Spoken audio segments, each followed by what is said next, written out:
అతడు అడవి చేయించాడో ఎంతగా వాడు తిరుగుతుంటాడో మీరందరూ చదివిన వాళ్ళే.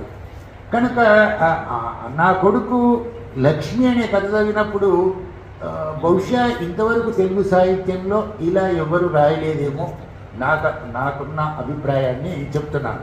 ఈ కథ రాసిన దానిలో చూస్తే ఇలా కథని ముగించడం కానీ ఇలా రాయడం కానీ ఉండదు. మామూలుగా కథ ఏమిటవుతుందంటే ఇందులో కొడుకు ఎవడు అంటే ఆమె బర్రె. కొడుకు ఎవడు అని అంటే ఆమె ఇంటిని పెంచుకున్న బర్రె.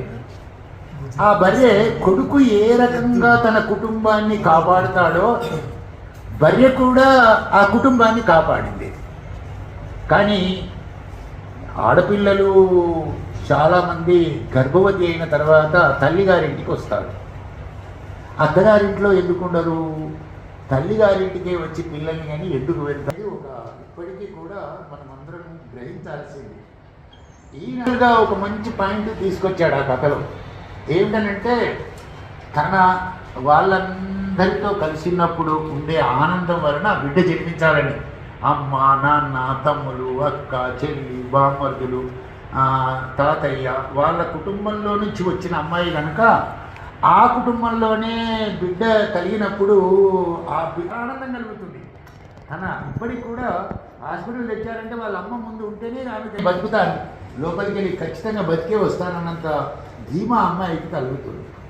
ఈ తాత్విక చింతన మనుషులకే ఉంది అని అనుకుంటాం, కానీ ఈ కథ చదివినప్పుడు జంతువులకు కూడా ప్రవేశపెట్టి రాశారు.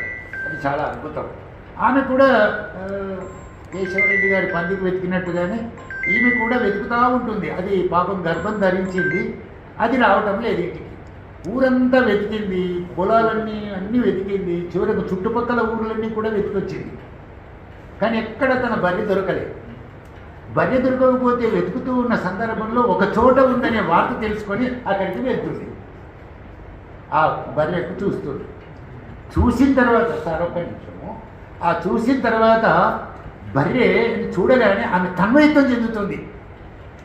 ఎందుకు తన్మయత్వం చెందుతుందంటే అయ్యో తన తోటి వారితో కలిసి ఉంది, కాన్పు దాకా దాన్ని వాళ్ళతోనే ఉంచితే బాగుండు.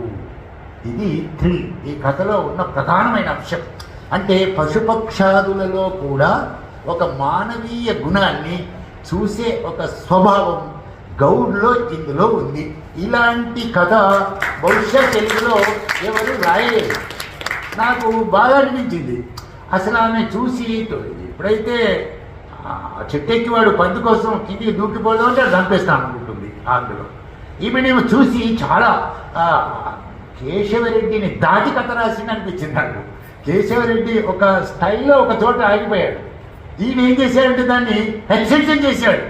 ఆమె ఎంత పరవశించిపోతుందంటే అక్కడ వాడి బర్రెలు దగ్గర వెళ్ళి అయ్యా నా బర్రె ఉంది అంటే ఆమెను గ్రహించి వాడు చాలా బాగా చెప్తాడు, అమ్మ ఇది కాకపోయిందాక నా దగ్గరనే ఉంటుంది అని చెప్తుంది. చాలా సంతోషంగా అది వెళ్తుంది ఆమె.